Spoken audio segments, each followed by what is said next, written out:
Good morning students. I think अब हमें start करना चाहिए।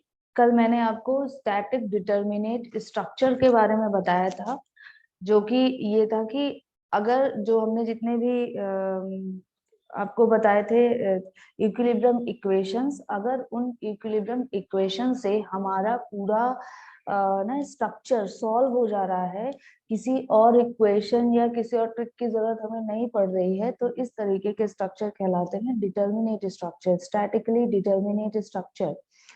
और इस तरीके के स्ट्रक्चर पे हमें बेंडिंग मोमेंट और शियर फोर्स कैलकुलेट करने के लिए हमें क्रॉस सेक्शनल एरिया या फिर फ्लेक्सिबल रिजिडिटी मेंबर की यानी ईआई की जरूरत नहीं पड़ती है। और टेम्परेचर में चेंज होने की वजह से भी इसमें कोई भी स्ट्रेसेस में चेंज नहीं आता है। इसके अलावा लैक ऑफ फिट की वजह से भी कोई भी स्ट्रेसेस में चेंज नहीं आता है। और अगर ये सारी प्रॉपर्टीज नहीं होती हैं तो इस तरीके का स्ट्रक्चर कहलाता है स्टैटिकली डिटर्मिनेट इनडिटर्मिनेट स्ट्रक्चर। जैसे जितना थोड़ा बहुत अभी आप लोग जानते हैं उसके अकॉर्डिंग टू हिंज आर्च जो है वो हमारी इनडिटर्मिनेट स्ट्रक्चर में आएगी। और जब आप उसको स्ट्रक्चर एनालिसिस 2 में पढ़ेंगे तब आप ये चीज देखेंगे कि उसमें किसी भी जगह पर नॉर्मली ना रिएक्शन फाइंड आउट करने के लिए भी हमें फ्लेक्सिबल रिजिडिटी और क्रॉस सेक्शनल एरिया मेंबर का ये सब चाहिए होता है। ठीक है, तो उसमें किसी भी जगह पर बेंडिंग मोमेंट और शियर फोर्स के लिए क्रॉस सेक्शनल एरिया और ईआई जो है उस पर डिपेंडेंसी होती है। इसके अलावा अगर टेम्परेचर में वेरिएशन होता है तो भी उसका क्रॉस मतलब स्ट्रेसेस जो है वो चेंज हो जाते हैं। लैक ऑफ फिट की वजह से भी स्ट्रेसेस में चेंज आता है। और मेंबर में अगर जो जो भी स्ट्रक्चर है उसके सभी मेंबर्स में अगर आपको फोर्सेस निकालना है तो फिर आप जो इक्विलिब्रियम इक्वेशंस अवेलेबल हैं सिर्फ उसकी सहायता से आप नहीं निकाल सकते। आपको कुछ एक्स्ट्रा इक्वेशंस की भी जरूरत पड़ेगी और वो इक्वेशंस कहलाते हैं कंपैटिबिलिटी इक्वेशंस। कंपैटिबिलिटी इक्वेशंस बनाए जाते हैं और फिर उनको सॉल्व करने पर हमारा जो स्ट्रक्चर है वो पूरी तरह से सॉल्व हो जाता है। तो ये जस्ट एक इतना इसमें डिफरेंस है। तो कभी कभी डिफरेंस पूछा जाता है तो वो आपको लिखना होगा। ठीक है, इसके बाद हम देखते हैं जो इनडिटर्मिनेसी होती है उसको फाइंड आउट करने के कुछ रूल्स होते हैं। ठीक है, रूल्स भी हैं और प्लस ऐसा नहीं है कि हमने बोल दिया इनडिटर्मिनेसी तो आप एक फॉर्मूले से निकाल लेंगे, नहीं, इनडिटर्मिनेसी के भी टाइप्स होते हैं। और वो टाइप्स जो है वो अब आप आपके सामने देखो मैं लिख रही हूँ। जैसे कि जनरल जो होता है वो इनडिटर्मिनेसी को दो पार्ट्स में बांटा गया है, स्टैटिक इनडिटर्मिनेसी और काइनेमेटिक इनडिटर्मिनेसी। स्टैटिक इनडिटर्मिनेसी को हम लोग रिप्रेजेंट करते हैं डी एस से और काइनेमेटिक इनडिटर्मिनेसी को हम लोग रिप्रेजेंट करते हैं डी के से। ठीक है, अभी अगर आपसे कोई पर्सन बोलता है कि इसकी इनडिटर्मिनेसी निकालो, ठीक है, तो आपके पास क्वेश्चन होना चाहिए कि कौन सी इनडिटर्मिनेसी, स्टैटिक इनडिटर्मिनेसी या काइनेमेटिक इनडिटर्मिनेसी। और अगर ये क्वेश्चन नहीं अराइज करना चाहते हैं तो फिर आपको दोनों इनडिटर्मिनेसी निकालनी पड़ेगी। ठीक है, अभी काइनेमेटिक इनडिटर्मिनेसी का फर्दर कोई क्लासिफिकेशन नहीं है, लेकिन स्टैटिक इनडिटर्मिनेसी का फर्दर क्लासिफिकेशन है और वो है क्या, external external static static indeterminacy, external static indeterminacy. और इसको हम लोग रिप्रेजेंट करते हैं डी एस ई से। और एक और इसमें पार्ट है जो कि कहलाता है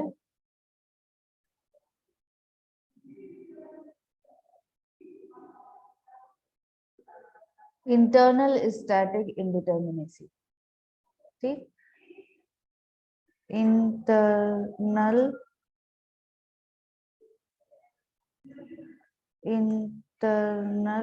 स्टैटिक इंडिटर्मिनेसी और इसको रिप्रेजेंट करते हैं डी एस आई से। ठीक है, तो स्टैटिक इंडिटर्मिनेसी को दो पार्ट्स में बांटा गया है, एक्सटर्नल स्टैटिक इंडिटर्मिनेसी और इंटरनल स्टैटिक इंडिटर्मिनेसी। तो आपको ये दोनों चीजें ही फाइंड आउट करनी सीखनी है। मतलब अगर आपको क्वेश्चन दिया जाता है कि किसी भी स्ट्रक्चर का एक्सटर्नल स्टैटिक इंडिटर्मिनेसी निकालिए, तो आपको क्या करना है वो सीखना है। इंटरनल स्टैटिक इंडिटर्मिनेसी निकालना है तो कैसे निकालते हैं, और अगर सिर्फ स्टैटिक इंडिटर्मिनेसी निकालना है तो कैसे निकालते हैं। डायरेक्ट स्टैटिक ये तो पता ही चल रहा होगा कि स्टैटिक इंडिटर्मिनेसी जो है वो समेशन है एक्सटर्नल स्टैटिक इंडिटर्मिनेसी और इंटरनल स्टैटिक इंडिटर्मिनेसी का, मतलब ds equal to DSE plus DSI। ठीक है, तो जो न्यूमेरिकली हम लोग कैलकुलेट कर सकते हैं वो हम ds को कैलकुलेट कर सकते हैं और DSE को कैलकुलेट कर सकते हैं। मतलब एक्सटर्नल स्टैटिक इंडिटर्मिनेसी को हम लोग डायरेक्ट कैलकुलेट कर सकते हैं। इसी तरह हम लोग स्टैटिक इंडिटर्मिनेसी को भी डायरेक्ट कैलकुलेट कर सकते हैं। इंटरनल स्टैटिक इंडिटर्मिनेसी को हम डायरेक्ट कैलकुलेट नहीं कर सकते, लेकिन इसके लिए फॉर्मूला हमारे पास अवेलेबल होगा ds minus DSE। Kinematic indeterminacy का थोड़ा सा अलग सा कॉन्सेप्ट है, तो धीरे धीरे हम लोग सब कुछ सीखेंगे। तो ये आई थिंक इसका ये क्लासिफिकेशन है जो आपको समझ में आ गया होगा। इंडिटर्मिनेसी दो पार्ट्स में है, स्टैटिक इंडिटर्मिनेसी और काइनेमेटिक इंडिटर्मिनेसी। और एक्सटर्नल स्टैटिक इंडिटर्मिनेसी इसके पार्ट में है और इंटरनल स्टैटिक इंडिटर्मिनेसी। तो अब जरा हम लोग एक एक के बारे में जान लेते हैं। तो जिसमें से एक्सटर्नल स्टैटिक इंडिटर्मिनेसी, यानी ये जो है एक्सटर्नल स्टैटिक इंडिटर्मिनेसी जो है वो जो जो सपोर्ट सिस्टम होते हैं, सपोर्ट सिस्टम जैसे ना जो इंड्स होते हैं, तो कौन किस तरीके का इंड है उस पर डिपेंड करता है एक्सटर्नल स्टैटिक इंडिटर्मिनेसी। ठीक है, ये ना मेंबर्स पे डिपेंड नहीं करता है कि मेंबर कैसे हैं या ऐसा, उनके एक्सटर्नल जो जॉइंट्स हैं वो कैसे हैं इस चीज पे डिपेंड करता है। तो और एक चीज आपको ध्यान में रखनी है कि फ्रेम्स और ट्रसेस के लिए काम करने का तरीका थोड़ा अलग है, या डिटर्मिनेसी निकालने का तरीका थोड़ा अलग है, और बीम के लिए कैलकुलेट करने का तरीका थोड़ा अलग है। तो हम लोग सभी ना अलग अलग तरीके से सीखेंगे। पहले हम फ्रेम्स के लिए सीखेंगे चीजें, फिर हम लोग ट्रसेस के लिए सीखेंगे, और फिर लास्ट में हम लोग बीम के लिए सीखेंगे। अच्छा, एक चीज और, एक फॉर्मूला है जो आप लोगों को लिखना है, वो लिख लीजिए।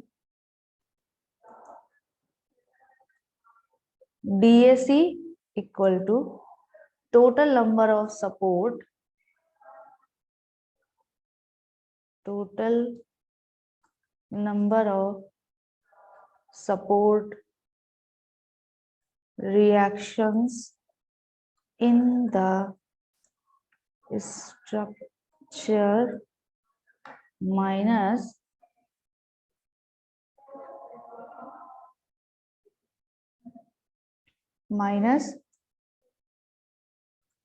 number of equations of static equilibrium ये एक फॉर्मूला है जो यूज किया जाएगा। और ये है क्या कि अगर आपको किसी भी स्ट्रक्चर के लिए DSE यानी एक्सटर्नल स्टैटिक इंडिटर्मिनेसी का वैल्यू चाहिए, तो सबसे पहले आपको दो चीजें चाहिए। पहला क्या है, total number of support reactions in the structure. और ये होता क्या है, एक सपोर्ट की वजह से कितने रिएक्शंस जनरेट हो रहे हैं या कितने अननोन्स होते हैं, वो मैंने आपको कल लेक्चर में बताया था। तो जब अगर ये बोला जाए कि total number of support reaction in the structure, मतलब कि जितने भी रिएक्शंस हैं उनको आप समेशन करके एक डिजिट बता दीजिए कि इतने नंबर ऑफ अननोन्स हैं। ठीक है, तो ये निकालेंगे। और minus number of equations of equilibrium equation available, ये फिक्स होता है। अगर 2D है तो 3 है, और 3D है तो 6 है। तो ये बहुत इजी होता है। तो जरा थोड़ा सा हम लोग इसके बारे में ही अभी हम लोग इसके बारे में थोड़ा सा ना क्या करेंगे, थोड़ा सा थोड़े से क्वेश्चन सॉल्व करेंगे। नेक्स्ट जो है वो ये है कि इंटरनल इनडिटर्मिनेसी को कैसे फाइंड आउट करते हैं। तो इंटरनल इनडिटर्मिनेसी को हम लोग रिप्रेजेंट करते हैं DSI से, और वो इक्वल टू होगा क्या, DS माइनस DSE। ठीक है, तो DSE निकालने का फॉर्मूला तो एकदम सिंपल है, और अब हमें सिर्फ DS निकालना सीखना है। ठीक है, तो DS निकालने का जो कॉन्सेप्ट है वो सबके लिए अलग अलग होता है। सबसे पहले यही चीज हम फ्रेम्स के लिए सीखेंगे। तो अब हम लोग फ्रेम्स से स्टार्ट करेंगे। ध्यान रखिएगा, बीम के लिए ये जो इंटरनल स्टैटिक इंडिटर्मिनेसी होती है वो 0 होती है, यानी DS और DSE जो है वो सेम होते हैं बीम में। तो अब जैसे आप इसको शुरू करेंगे ना, तो आपको कुछ समझ में आएगा कि यही एक सही वो है। तो अब हम लोग सबसे पहले निकालना सीखते हैं total static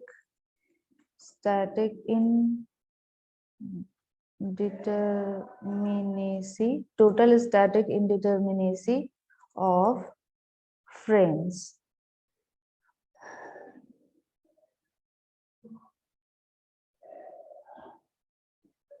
total static indeterminacy of frames हम लोग निकालते हैं। कुछ रूल्स हैं। पहले मैं एक स्ट्रक्चर आपके सामने बना लेती हूँ, तो आपको ना देखने में समझ में आ जाएगा कि कैसा फ्रेम्स है। अभी हम लोग 2D की ही जो वैल्यूज हैं वो हम लोग मतलब 2D के इक्वेशन से शुरू कर रहे हैं, और आपको डिफरेंस कहाँ कहाँ पर है वो मैं बताती जाऊंगी। तो कोई दिक्कत नहीं होती है, बहुत आसानी से क्वेश्चन ये सभी सॉल्व हो जाते हैं। ये मैं आपके सामने एक बना रही हूँ, जस्ट एक फ्रेम का ना क्या बोले, एक फ्रेम का एग्जांपल है।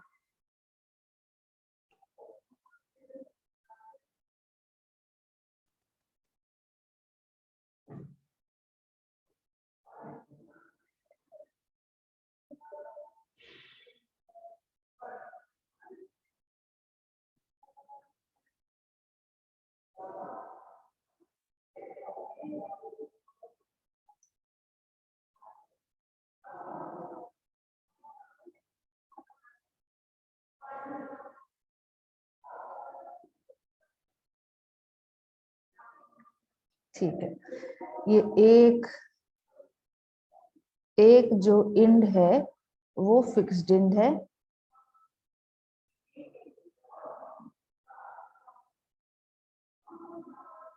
एक इंड हमारा फिक्स्ड इंड है, दूसरा इंड हमारा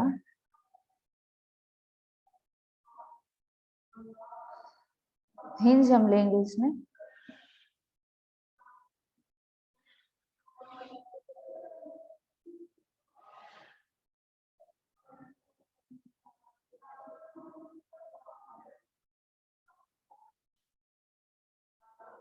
ये एक है हिंज, और तीसरा हम लोग रोलर ले रहे हैं। ये जस्ट मेरी ओर से क्रिएटेड एक स्ट्रक्चर है। ठीक है, ऐसा कुछ नहीं, ये डिटर्मिनेट भी हो सकता है, ये इनडिटर्मिनेट भी हो सकता है, कुछ भी हो सकता है। तो जस्ट आप लोगों को समझाने के लिए ये जस्ट एक रोलर है।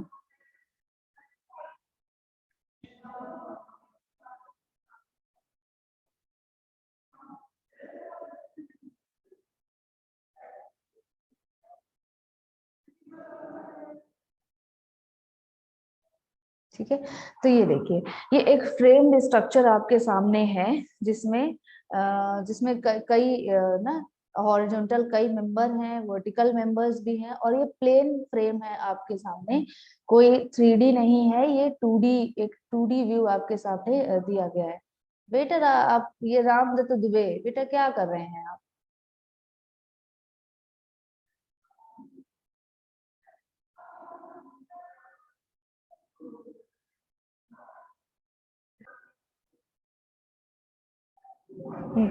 देखिए एक स्ट्रक्चर जो है वो आपका फिक्स्ड है, एक इंड आपका फिक्स्ड है, एक आपका हिंज है, एक आपका रोलर है। ये आपको नहीं पता कि ये डिटर्मिनेट स्ट्रक्चर है या इनडिटर्मिनेट स्ट्रक्चर है, ठीक है। इसके लिए आपको बहुत सारी चीजें सीखनी होगी, हम वन बाय वन करके सारी चीजें सीखते हैं। सबसे पहले जो हम लोग कैलकुलेट करना सीखना चाहते हैं वो टोटल स्टैटिक इनडिटर्मिनेसी है, वो भी फ्रेम्स के लिए, जिसको हम लोग रिप्रेजेंट करते हैं ds से, ठीक है। टोटल स्टैटिक इंडिटर्मिनेसी है, ds है। तो देखिए अगर आपको एक्सटर्नल स्टैटिक इंडिटर्मिनेसी निकालने को बोला जाता तो वो बहुत इजी था। क्या क्या है वो मैं आपको, पहले हम लोग एक्सटर्नल स्टैटिक इंडिटर्मिनेसी देखते हैं जो कि इजी है।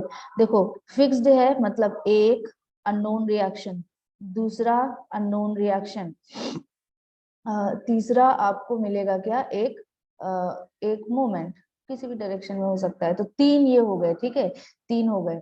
और ये हो गया चौथा, और ये हो गया पांचवा, दो होते हैं ना इसमें, पांचवा हो गया, और ये हो गया छह। टोटल 6 अननोन रिएक्शंस हैं, ठीक है। टोटल 6 अननोन रिएक्शंस हैं। तो यानी डीएससी इक्वल टू क्या हो जाएगा, अननोन रिएक्शंस कितने हैं, 6, और ये एक है 2D, 2D का है। तो 2D है तो अवेलेबल इक्विलिब्रियम इक्वेशंस होंगी 3, माइनस कर देंगे तो इक्वल टू 3। मतलब इसमें जो आपके सामने एक एग्जांपल दिया गया है उसकी एक्सटर्नल स्टैटिक इंडिटर्मिनेसी जो है वो 3 है, ठीक है। ये अलग केस है, ये बहुत इजी होता है। टोटल रिएक्शंस जितने भी हैं वो आप लिख दीजिए और फिर नंबर ऑफ इक्विलिब्रियम इक्वेशन से माइनस कर दीजिए, ठीक है। इसमें आई थिंक किसी को कोई दिक्कत नहीं होगा। हर अभी अभी और आगे होते, अभी और आगे यहाँ पर इंड होते कुछ, तो आप उनको भी प्लस करके आप ये नंबर जो है वो बढ़ जाता। यहाँ पर इस पे 3, इस पे 2, इस पे 1 फिक्स भी हो सकता था, तो हो सकता है 3 3 6 6 7 8 8 में से 3, तो ऐसा ऐसा हो सकता था, ठीक है। ये इजी होता है, इसमें कुछ ऐसा नहीं है समझने वाला। दूसरा होता है static indeterminacy, total static indeterminacy, इसमें थोड़ा सा समझने वाली चीज है। तो देखिए फ्रेम्स के लिए हम लोग कैसे करते हैं, सबसे पहला काम जो हम लोग करते हैं वो ये कि हम जितने भी लूप फॉर्म हो रहे होते हैं उन लूप को हटा देते हैं, लूप को हटाते हैं। अभी देखिए लूप का क्या मतलब है, ये देखिए यहाँ पर ये लूप है, ये ऐसे गोल हो रहा है, ये क्लोज है, ये लूप है ना। तो ऐसा हमें नहीं चाहिए होता है, हमें इसे हटाना है। तो ऐसे तो बहुत सारे लूप बन रहे हैं, तो इसे हटाने के लिए हम क्या करते हैं, हम कट करते हैं। और जितने भी कट हम करते हैं उन्हें हमें काउंट करना होता है। कट करने के बाद हम सभी लूपिंग को हटाते हैं और कुछ ऐसा स्ट्रक्चर बनाते हैं, मतलब ऐसा स्ट्रक्चर बनाते हैं जिसे हम लोग ट्री की तरह, ट्री लाइक स्ट्रक्चर बोलते हैं उसे, ट्री लाइक स्ट्रक्चर। तो अब ट्री का क्या है, ट्री में लूपिंग नहीं होती है, ट्री में ब्रांचेस होती हैं।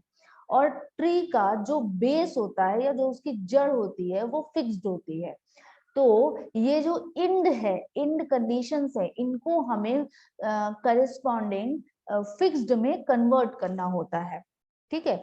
तो अब जैसे यहाँ पर तो फिक्स्ड है तो इसमें कोई दिक्कत नहीं है, लेकिन यहाँ पर हिंज है और हिंज को फिक्स्ड में कन्वर्ट करना है। तो देखिए क्या डिफरेंस है, ऐसा क्या करें कि ये हिंज जो है वो फिक्स में कन्वर्ट हो जाए। तो होता ये है कि हिंज में देखिए 2 रिएक्शंस हैं और फिक्स्ड में देखिए 3 है, दो दो मतलब रिएक्शंस और तीसरा मोमेंट। तो अगर एक मोमेंट हम यहाँ भी लगा दें तो ये जो हिंज है वो फिक्स्ड की तरह बिहेव करने लगेगा, ठीक है। तो यानी एक और मोमेंट की जरूरत होगी इस हिंज को फिक्स्ड में कन्वर्ट करने के लिए, एक और हिंज, एक और मोमेंट लगाना होगा, ठीक है। अब इस रोलर को देखिए, इस रोलर में रिएक्शन है एक और फिक्स्ड में होते हैं 3।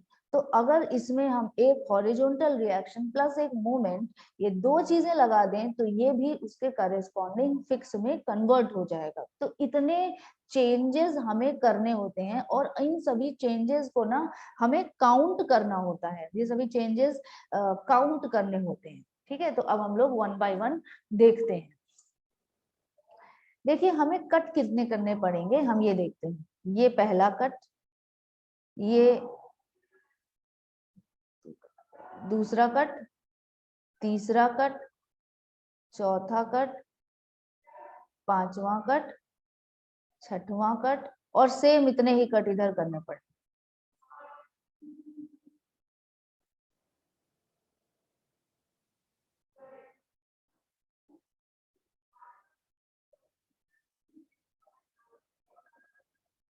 मतलब टोटल 12 कट हमें करने पड़ेंगे। और ये जो कट हमने लगाया, ठीक है, ये जो कट हमने लगाया, इन कट को हम लोग एक सी अल्फाबेट से रिप्रेजेंट करते हैं। हमारे प्रेजेंट केस में C इक्वल टू 6 आता है। अच्छा, अब जरा थोड़ा सा इमेजिन करिए चीजों। आपने जो कट कर लिया, अब कट करने के बाद जो स्ट्रक्चर बचा वो देखिए, एक स्ट्रक्चर ये बचा, एक जो स्ट्रक्चर ये है, क्या इसमें कहीं भी लूपिंग है? ये कट हो गया, ये कट होके अलग आ गया, कट लगा दिया ना तो ये अलग हो गया। तो अब ये कट होने पर ये जो स्ट्रक्चर बचा, जो हमने बताया कि एक ट्री लाइक स्ट्रक्चर बनना है, तो उस ट्री लाइक स्ट्रक्चर की डिफिनेशन को ये पूरा कर रहा है। ना ही इसमें ये जो कट पार्ट है इसे आप कट करके अलग अज्यूम करिए, ये किसी तरीके की लूपिंग नहीं है, इसमें सभी ब्रांचेस हैं, और प्लस इसका जो बेस है वो भी क्या है, फिक्स्ड है, मतलब इसकी जड़ है इसमें अवेलेबल। ठीक है, तो इतना इतना कॉन्सेप्ट इतना ठीक है। अभी दूसरा दूसरा देखते हैं। तो दूसरा पार्ट है ये, दूसरा पार्ट है ये, इसको देखिए, अगर हम यहाँ से इसे कट कर देते हैं तो हमारे पास कोई लूपिंग नहीं बचेगी। और लेकिन एक चीज यहाँ पे हमें ध्यान देनी है, जो कि क्या है कि ये जो इंड है इसका, ये इंड जो है वो फिक्स्ड नहीं है, इसका जो बेस है वो फिक्स्ड नहीं है। तो इसको फिक्स करने के लिए हमें दो रिएक्शंस एक्स्ट्रा लगाने पड़ेंगे। वो जो दो रिएक्शंस एक्स्ट्रा होंगे उनको हमने काउंट कर लिया, एक हॉरिजॉन्टल एक मोमेंट, यानी दो रिएक्शंस एक्स्ट्रा। तो एक और चीज है जो यहाँ पे लिखना होगा, आर डैश। तो यहाँ पर आर डैश इक्वल टू 2 होगा, इस चीज को ध्यान रखिएगा। अभी जरा ये तीसरा चेक करिए, ये जो तीसरा लूप, ये जो तीसरा आपको दिख रहा है, तीसरा ट्री लाइक स्ट्रक्चर आपको दिख रहा है, ये ट्री लाइक स्ट्रक्चर भी कैसा है, इसका बेस चेक करिए। अब ये जो इसका बेस है, इसका मतलब ये देखिए कोई लूपिंग नहीं है, सभी ब्रांचेस हैं। ओके, नीचे देखिए, यहाँ पे देखेंगे तो एक मोमेंट की कमी है इसको फिक्स्ड में कन्वर्ट करने के लिए, मतलब आर डैश इक्वल टू 1। जितना कमी होता है इंड को फिक्स्ड इंड में कन्वर्ट करने के लिए, जितना कमी होता है उसको हम लोग आर डैश से रिप्रेजेंट करते हैं। ठीक है, इतने रिस्ट्रिक्शंस ऐड करने पड़ेंगे। तो यहाँ पर एक रिस्ट्रिक्शन ऐड करना पड़ेगा, यहाँ पर दो रिस्ट्रिक्शन ऐड करने पड़ेंगे, मतलब हमें टोटल 3 रिस्ट्रिक्शन है जो ऐड करने पड़ेंगे। तो R R dash equal to 3, present case में हमारे R dash equal to 3 restrictions add करने पड़ेंगे। ठीक है, तो दो ही चीजें कैलकुलेट करनी पड़ती हैं, सी और आर डैश। और अब हम लोग डायरेक्ट फॉर्मूला देखते हैं। तो टोटल स्टैटिक इनडिटर्मिनेसी का जो फॉर्मूला होता है वो होता है ds इक्वल टू 3 मल्टीप्लाइड, अभी दो फॉर्मूले लिखेंगे हम लोग, 3 multiplied by c minus r dash. ये जो फॉर्मूला है वो है 2D स्ट्रक्चर के लिए, 2D स्ट्रक्चर के लिए। दूसरा फॉर्मूला देखते हैं, ds equal to ds equal to 6c minus 6c minus r dash. और ये जो हमारा इक्वेशन है ये यूज होगा 3D स्ट्रक्चर के लिए। इसमें कुछ चीजें आपके सामने लिखी हुई हैं, ये फॉर्मूला है, इसको याद करना है आपको, बल्कि याद करने का भी जरूरत नहीं है, आपको समझ में आएगा। देखिए इसमें से क्या क्या चीजें हैं, देखिए ds इक्वल टू क्या है, ds इक्वल टू है total static indeterminacy of frames. c equal to है नंबर ऑफ कट्स, जो कि number of cuts required to make open tree structure, number of cuts required to make for making open tree structure. और R dash equal to है number of restrictions या फिर restrain added to make structure perfectly rigid. ठीक है, तो ये हर एक end में प्लस करने पर हमें मिलेगा। जैसे यहाँ पर है 0, यहाँ पर है 1, यहाँ पर है 2, तो 0 + 1 + 2 मतलब 3। यही चीज हमने यहाँ पर आर डैश में लिखी है। दो फॉर्मूले हमारे पास हैं, एक 2D के लिए है फॉर्मूला ये और 3D के लिए है फॉर्मूला ये। इसमें से C और R डैश आपको पता है, इसमें 3 और 6 क्या है वो देख लेते हैं।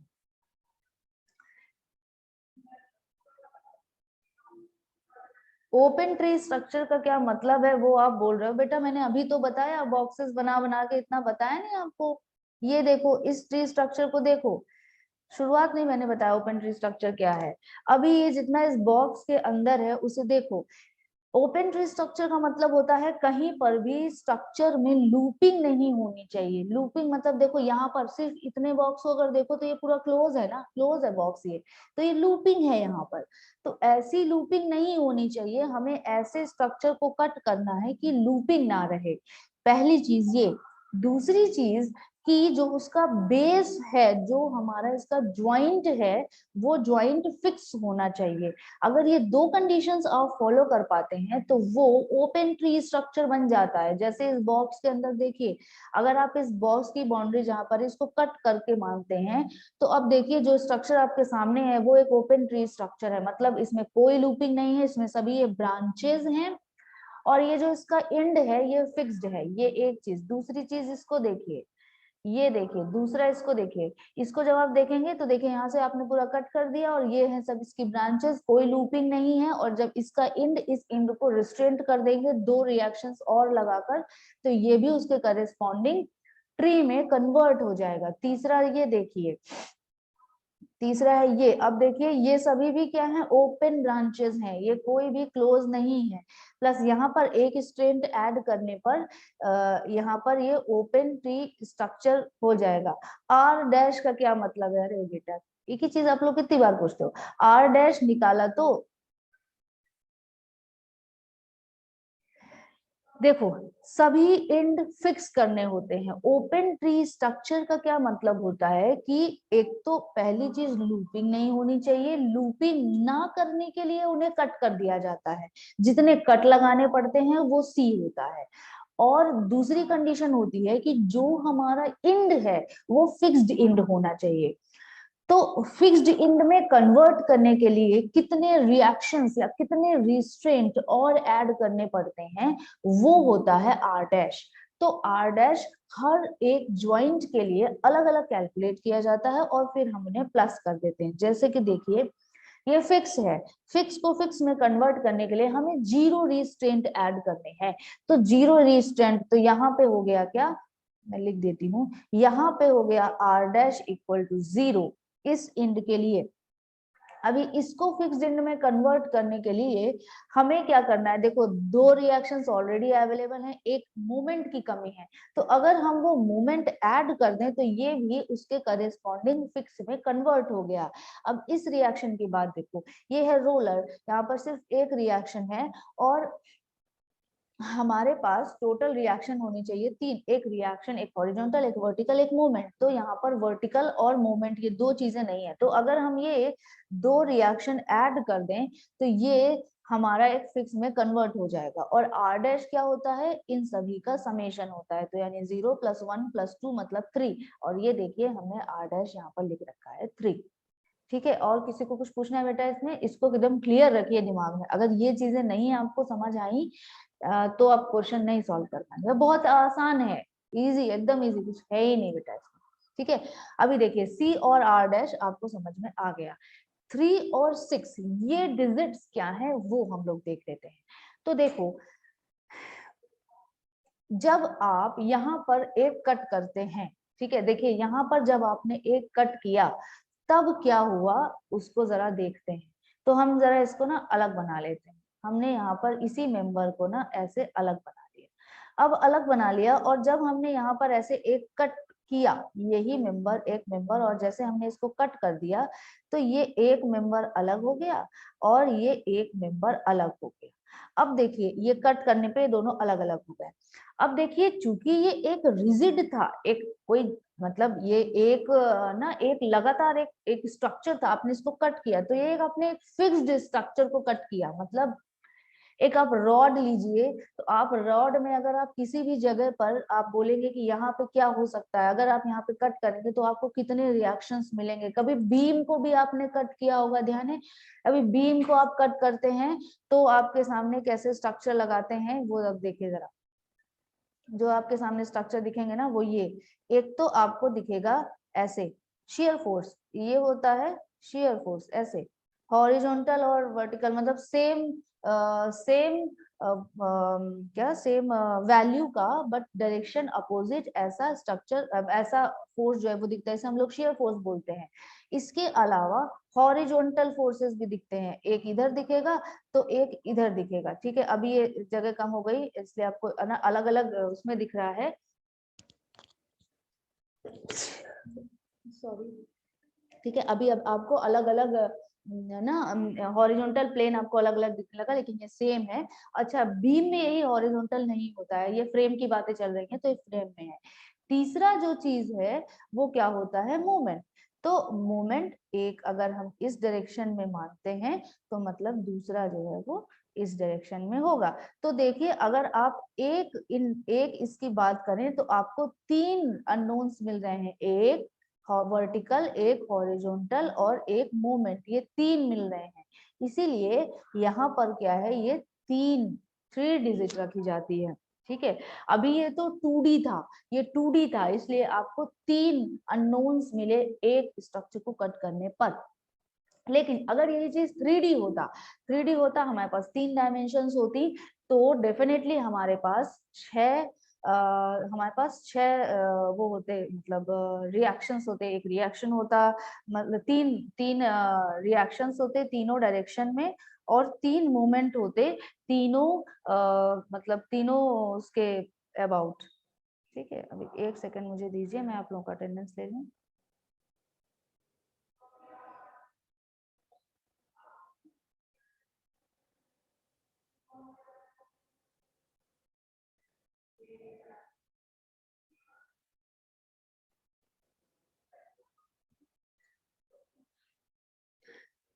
ठीक है, तो अभी देखिए, तो ये 3 क्यों है, 6 क्यों है, ये आपको समझ में आ गया। अभी इसमें किसी को कुछ पूछना है बेटा? ये मैंने आपको कॉन्सेप्ट बताया है, और अब इसको सॉल्व भी कर लेते हैं। एक तो हमारे पास एक इक्वेशन है ही ना, इसको सॉल्व कर लेते हैं। तो देखिए ये एक 2D स्ट्रक्चर है, मतलब ये पहला वाला फॉर्मूला यूज होगा, यानी ds equal to 3 times 3 multiplied by C का वैल्यू है 6, यहाँ पर हमने कैलकुलेट किया है, माइनस r डैश, और r डैश का वैल्यू है 3। तो मतलब ये जो रिजल्ट आपको मिला ये क्या है, 15 मिलेगा आई थिंक, कैलकुलेट कर लेते हैं, 15, हाँ। तो ये जो आपको यहाँ पर टोटल स्टैटिक इंडिटर्मिनेसी मिली, यहाँ पर मिली 15। और देखिए डीएसी एक्सटर्नल स्टैटिक इंडिटर्मिनेसी 3 था, ठीक है। तो इंटरनल स्टैटिक इंडिटर्मिनेसी अगर आपको फाइंड आउट करना है तो मतलब 15 माइनस 3 मतलब कि 12, मतलब इसमें इंटरनल स्टैटिक इंडिटर्मिनेसी है 12। तो आई थिंक ये क्वेश्चन आप लोगों को समझ में आ गया होगा। नेक्स्ट लेक्चर में हम लोग दूसरे दूसरे क्वेश्चंस भी सीखेंगे। ये फ्रेम के लिए था, फ्रेम का रूल फ्रेम में ही लगाना है, बीम का रूल बीम में ही लगाना है। और ट्रेसेस को सॉल्व करने के तरीके भी अलग होते हैं। मैंने आज आपको सिखाया स्टैटिक इंडिटर्मिनेसी